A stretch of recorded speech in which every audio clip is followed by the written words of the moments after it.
अब नहीं होगा, है ना। अस्सलाम वालेकुम जी, उम्मीद करती हूँ आप सब लोग खैरियत से होंगे। मैं और सबीन भी बिल्कुल ठीक हैं। और सबीन, सबसे पहले मैं आपको खुशामदीद कहूँगी कि आज अपना वक्त निकाला। और वैसे भी आपको पता है कि वर्ल्ड कप तो अब अपने आखिरी मराहिल में तकरीबन बल्कि ख़त्म ही हो गया। बस अब एक ही मैच रहता है, फ़ाइनल है जो कि, और बस अब फ़ाइनल में आपको पता है इंडिया के साथ हमारा मैच होगा। और कल इंडिया ने बहुत अच्छा खेला, 254 रन का टारगेट, वो भी T20 गेम में बहुत बड़ा टारगेट होता है। और इंडिया की टीम, अगर इंडिया को लफ्ज़ निकाल देना, और वैसे अगर किसी टीम को होना चाहिए तो मैं कहती हूँ इंडिया के खिलाड़ियों की तरह खेलना चाहिए। इतना बोल्ड जेस्चर, मैदान में जब उन्हें हमने देखा तो इतने वो कॉन्फिडेंट थे कि उन्हें ना किसी किस्म का प्रेशर था जैसे हमारे पाकिस्तानी प्लेयर्स के ऊपर होता है। और इंग्लैंड की टीम भी बहुत अच्छी थी, लेकिन उन्होंने उनको बहुत अच्छा टारगेट दिया। तो मेरे ख्याल से अगर कल मैंने बहुत ज़्यादा मिस किया अपनी पाकिस्तानी टीम को, कि हमारी पाकिस्तानी टीम को पता नहीं न जाने ऐसा क्या है कि वो ना खेल पाते हैं, ना इस तरह का जो है वो कभी हमने उनकी गेम देखी है बचपन में, शायद जब बचपन में हमने कभी मैचेस हाँ। देखे हो तब शायद हमने ऐसा कोई देखा होगा जो ज़बरदस्त किस्म का टाकरा होगा। लेकिन अब बहुत टाइम हो गया सबीन, क्या कभी सुना है कोई साल, 2 साल, 3 साल, 4 साल, इन 4-5 सालों में, चले मैं ज़्यादा दूर भी नहीं जाती, सुना है कभी कि पाकिस्तान ने बहुत अच्छी बैटिंग कर ली, बहुत नहीं। अच्छी बॉलिंग कर ली? मतलब ये हमें सुनने में हमारे जो कान है ना वो भी अब तरस गए हैं इस चीज़ को। तो खैर, अब बहरहाल आपको ये मैं बता दूं कि अब फाइनल जो है वो न्यूजीलैंड और इंडिया के माबैन 8 मार्च को ओके। होगा। ओके। ठीक है, यानी ये वो दो टीमें हैं, टोटल 20 टीमें थी, 20 टीमों में से आप देखें कि ये दो टीमें अब फाइनल तक पहुंची हैं। सेमीफाइनल में सारी जो इंग्लैंड थी वो भी बाहर हो गई, और इंग्लैंड ने कल बहुत अच्छा मुकाबला किया, और उसके साथ साथ साउथ अफ्रीका थी वो भी बाहर हो गई, और पाकिस्तान तो बहुत पहले ही बाहर हो गया।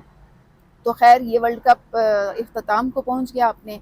8 तारीख को हम अपना आखिरी मैच देखेंगे। और मुझे कल काफ़ी मायूसी भी हो रही थी कि पाकिस्तानी टीम क्यों आखिर यहाँ तक नहीं पहुंच पाई फाइनल तक। पाकिस्तानी टीम में अगेन बात अगेन वही है कि हमारी जो प्लानिंग है वो ठीक नहीं होती।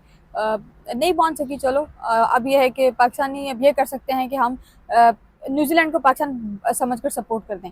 लेकिन जहां तक इंडिया की आप बात बता रहे हैं, जो कुछ मैचेस मैंने देखे हैं, जहां तक मैंने इंडियन जो प्लेयर्स की परफॉर्मेंस देखी है, मेरा ज़ाती ख्याल है कि ये जो वर्ल्ड कप है ये इंडिया लेकर जा रहा है। क्योंकि मुझे भी जाहिर है ऐसा ही लग रहा इंडिया है। की इंडिया की जो पॉलिसी है बड़ी अच्छी होती है, बड़ी बेहतरीन पॉलिसी के साथ वो खेलने आते हैं, और उसी पॉलिसी के साथ जो है वो फिर मैच जीतते भी हैं और वो एंड ऑल। तो खैर वो जाहिर है अब 8 मार्च को ही पता चलेगा कि कौन जीतेगा परसों। लेकिन ये है कि इंडिया अगर मैच जीता भी है तो अब हमें अब टेंशन लेने की जरूरत नहीं, क्योंकि हमारी अपनी टीम नहीं है। इससे पहले जो आपने बात की ना कि बचपन में हम कभी देखा, बचपन में हमने सुना होगा कि पाकिस्तान कभी मैच जीता है या अच्छा खेला है, यही बात हम कल भी कर रहे थे कि पाकिस्तान जो है वो बचपन में मतलब हम देखते थे मैचेस, नो डाउट कि पाकिस्तानी टीम बहुत अच्छा खेलती थी। मिसबाह हक जैसे, सरफराज अहमद जैसे जब हमारे पास हीरे थे, तो उस वक्त में पाकिस्तान जो है बहुत बहुत बेहतरीन खेला करता था। लेकिन उसके बाद फिर कुछ ऐसी चीज़ें आई कि जब मेरिट के नाम पर सिफारिशों पर भर्तियां की गई, मेरिट के नाम पर एडजस्ट किया गया उन लोगों को जिनका एडजस्ट होना बनता ही नहीं था। तो उसके बाद फिर हमारी क्रिकेट टीम का ये हाल जो है ये आया है। मैं आपको अभी 2 साल पहले की बात बताती हूँ। ये 2 साल पहले की बात है। पाकिस्तान का इंडिया के साथ एक मैच था, चैंपियंस ट्रॉफी थी शायद वो।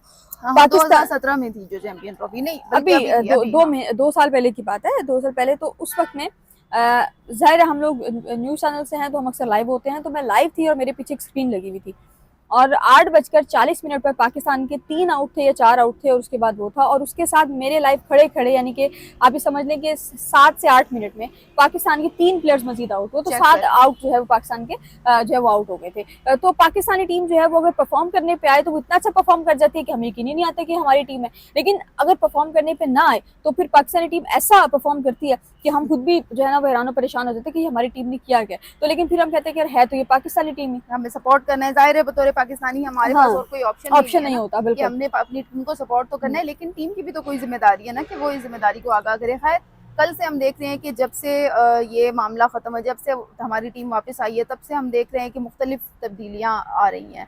अब रिसेंटली कल भी एक न्यूज़ थी जो कि हम आप बल्कि आपने भी मुझे बताई, वो जो मोहसिन नकवी की अगर बात करें, जी जी जी जी। उनके जो प्रोटोकॉल ऑफिसर हैं, इर्तिज़ा नाम है जी जी, गालिबन इर्तिजा। उनका, तो वो भी अब पीसीबी में शमूलियत अख्तियार कर रहे हैं। तो इस पर क्या कहेंगी, क्या क्या हमें क्रिकेट के लोग कम पड़ गए हैं? यानी अगर हम देखें, हमारे साबिक क्रिकेटर्स हैं, उनमें से भी हम लोगों को पीसीबी के अंदर बोर्ड में इन्वॉल्व कर सकते हैं, लेकिन ऐसी क्या वजह है कि हम लोग जी अब क्रिकेट बोर्ड में कोई भी किसी को भी बाहर से हम ले लेते हैं, लेकिन अपने जो क्रिकेटर्स हैं, जो साबिक क्रिकेट स्टाफ है, उसको हम प्रेफर नहीं करते। अमरीन, ये आपके देखने वालों को जरा खबर हम बता दें कि 18वें ग्रेड के ऑफिसर है इर्तिजा कुमेल।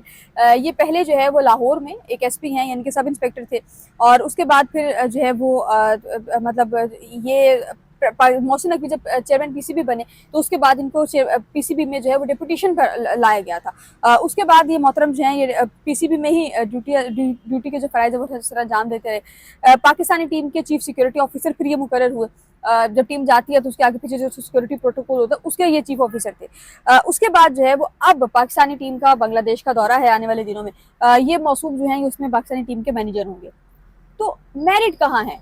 मतलब आप एक पुलिस ऑफिसर को मैनेजर बनाने, सिक्योरिटी ऑफिसर तक तो ठीक था कि चीफ सिक्योरिटी ऑफिसर है, जाहिर है उसका काम है सिक्योरिटी प्रोवाइड करना, वो करेगा, लेकिन चीफ सिक्योरिटी ऑफिसर से हटकर आपने किस बेस पे उसको मैनेजर अपॉइंट किया है? मैनेजर बन के वो क्या करेगा? वैसे अगर उसने अपनी सर्विसेज सारी जिंदगी एक पुलिस डिपार्टमेंट को दी है, तो क्रिकेट में आके उसने क्या या तो आप नहीं, या तो फिर आप इस चीज को पहले जस्टिफाई करते हैं, आप इसको क्लियर करें कि भाई उसकी क्रिकेट में बहुत सी खिदमात हैं, उसने बहुत अच्छी क्रिकेट खेली है, बहुत अच्छा क्रिकेट खेल सकता है। आप एक बंदे को मैनेजर बनाकर भेज रहे हैं और एक मतलब 18वें ग्रेड का ऑफिसर है, उसकी काबिलियत अपनी जगह पे, वो जो भी है, जाहिर 18वें ग्रेड का ऑफिसर है, लेकिन आप इस बेस पे क्रिकेट के अंदर आप वाली बात की मेरिट कहाँ पर है? क्या हमारे पास ऐसे टैलेंटेड लोग नहीं हैं जिनका ऊपर से लेकर नीचे तक हमारे क्लब क्रिकेट है, उसमें बहुत सारे 100 लोग होते हैं, आप अपने ऐसे लोगों को ले लेते हैं, आप खिलाड़ियों को ले लेते हैं जो टीम में नहीं शामिल हो पाते, लेकिन आप उन्हें मुख्तलिफ ओहदों पर यूटिलाइज कर सकते हैं, हम उनको भी नहीं लेते जिनको इस खेल की समझ है। तो फिर हम आखिर अपने बोर्ड को लेकर किस पाकिस्तानी टीम का मैनेजर बनाना और बात है, अब वहां जाकर मतलब प्लेयर्स के साथ किस तरह से रहेंगे, क्या कुछ होगा, प्लेयर्स का पहले इंटरेक्शन है नहीं इनके साथ। तो मेरा ख्याल है कि भाई आपको मैनेजर उसको बनाना चाहिए था जो जिस बंदे का पहले प्लेयर्स के साथ हल्का फुल्का इंटरेक्शन है। हमारे आप अंडर 18 से किसी को उठा लेते, अंडर 19 से आप किसी को उठा सकते, तो आपको बेस्ट ऑप्शन था, बट आपने नहीं उठाया। आपने वही जो है वो सिफारिश वाली बात जो है वो उठाई है और फिर उस पर जो है वो गए हैं। तो बहरहाल जी, ये तो मतलब ये कोई एक चीज़ तो नहीं है, मेरिट तो पाकिस्तान में मेरिट नाम की तो खैर चीज़ ही नहीं है। और जहाँ तक इसकी बात करें तो जो पहले हमें हल्का फुल्का नजर आता था, अब बिल्कुल ही जो है ना खत्म होता जा रहा है। आपकी बात से मैं बिल्कुल मुत्तफिक हूँ। जिस सिम्त हम जा रहे हैं तो मुझे अब थोड़ा सा ये भी हो रहा है कि पता नहीं आगे हमारा फ्यूचर क्या है, हमारी क्रिकेट का फ्यूचर क्या है। बाकी तो खेल आपके सामने ही है, हॉकी का पिछले दिनों जो मसला बना हुआ था, इसके अलावा भी ओवरऑल देखें तो हमें बहुत ज़्यादा फिक्र करनी चाहिए कि आखिर हम जा किस सिमत रहे हैं और हमारे खेल जो है वो क्या, हम इन खेलों के जरिए अपने मुल्क को बहुत कहीं से कहीं लेके जा सकते हैं, लेकिन अगर हम चाहें तो। और इसके लिए ज़रूरी है कि बोर्ड में बहुत सारे मामलात को प्रैक्टिकली टैकल किया जाए। तो इसी के साथ ही मुझे और सबीन को दें इजाज़त। इंशाल्लाह आप लोगों से फिर होगी मुलाकात, तब तक के लिए अल्लाह हाफिज़।